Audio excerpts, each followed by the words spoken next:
December 4th, 1872. The Atlantic Ocean stretched endlessly under a pale winter sky. The wind was light that afternoon, barely strong enough to move the waves. The sea rolled slowly, gently, almost peacefully. For the crew aboard the merchant ship Dei Gratia, it seemed like an ordinary day at sea.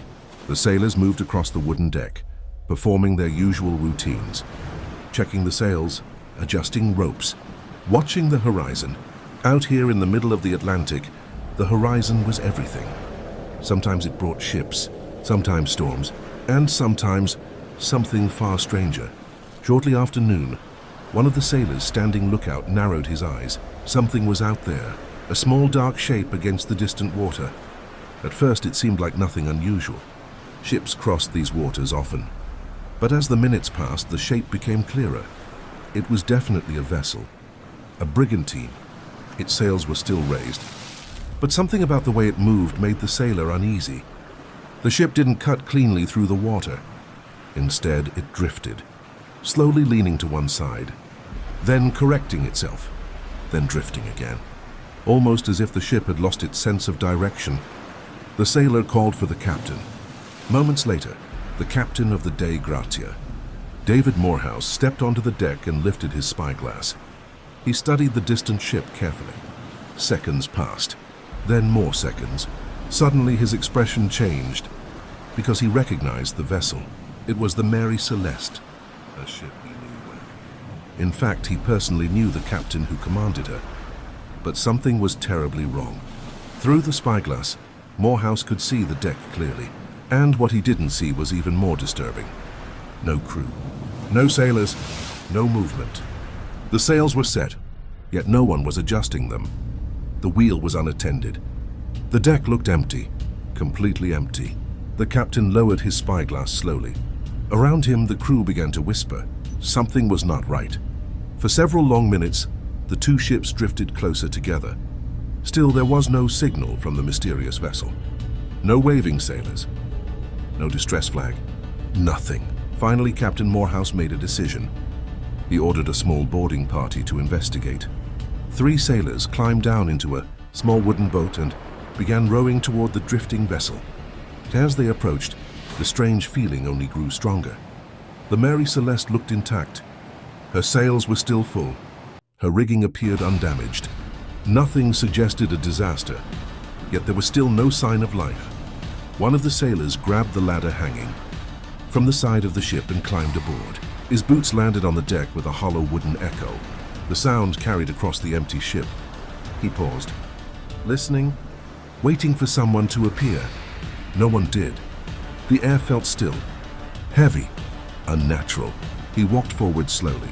Then he called out, "Captain!" His voice echoed across the deck. No reply. Another sailor climbed aboard and joined him. Together they began searching. They opened the first cabin door. Empty. The next room, empty. The captain's quarters, also empty. Room after room told the same silent story. The ship had been abandoned. But not in a hurry, not in chaos, because everything else was still there. Inside the dining area, the sailors found plates and cups arranged on the table. Not scattered, not broken, just left behind, as if a meal had been interrupted suddenly. In the sleeping cabins, clothing remained neatly folded. Personal belongings were untouched. No luggage was missing. Even valuables were still present. Inside one cabin, they discovered something small that made the mystery even darker. Children's toys. Wooden toys belonging to a little girl. Because the Mary Celeste was not carrying only sailors. She carried a family. On board the ship were 10 people. 7 crew members. The captain, his wife, and their young daughter. Now all 10 had vanished, without a single trace. To understand how something like this could happen, we have to go back in time. Back to November 7th, 1872, the busy harbor of New York City. The docks were alive with activity. Workers loaded cargo. Sailors shouted instructions. Ropes creaked against wooden posts. Among the many ships preparing to depart was the Mary Celeste. Her captain, Benjamin Briggs, stood on the deck overseeing the final preparations. At 37 years old, Briggs was already a highly respected sea captain. He had spent most of his life sailing across the world's oceans. Those who knew him described him as calm, intelligent, and deeply principled. He was not known for taking unnecessary risks. But this particular voyage was different from most, because this time he was bringing his family. His wife, Sarah Elizabeth Briggs, had chosen to accompany him on the journey, and with her came their small daughter, Sophia Briggs.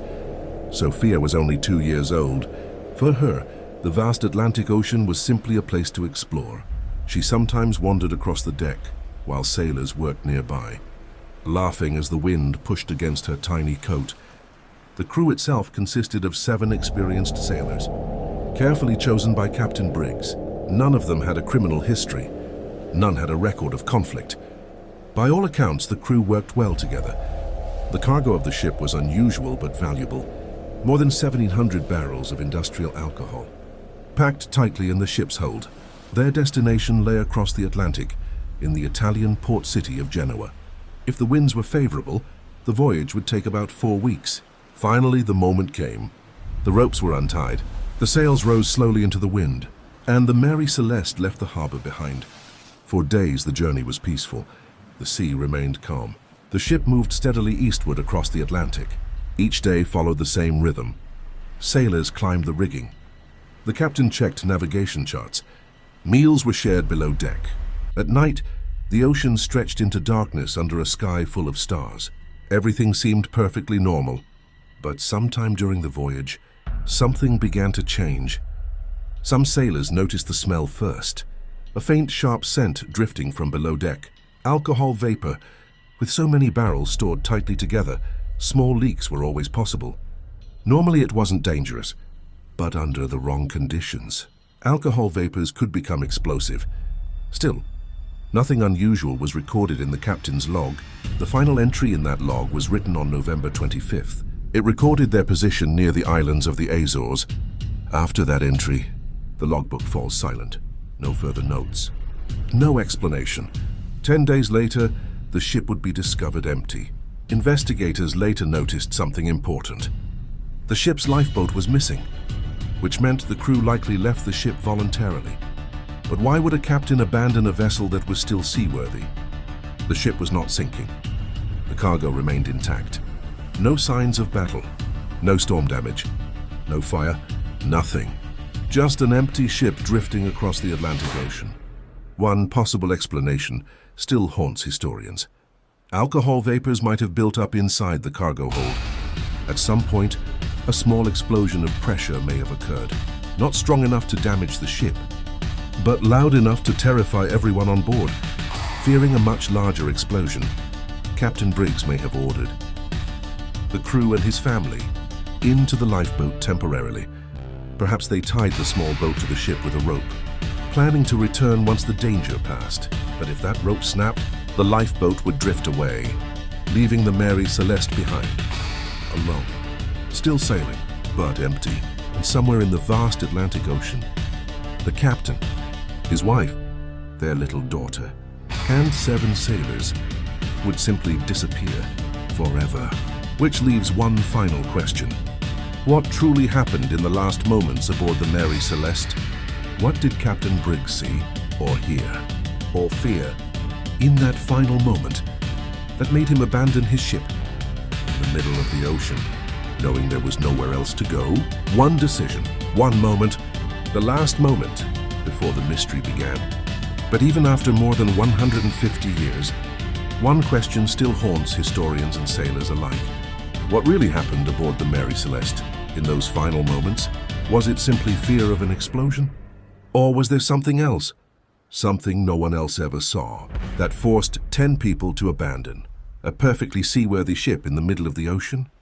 The truth may have been lost forever, somewhere in the vast Atlantic, but the ocean never forgets its stories. It only hides them. If you know another real mystery or unexplained story that we should explore next, write it in the comments.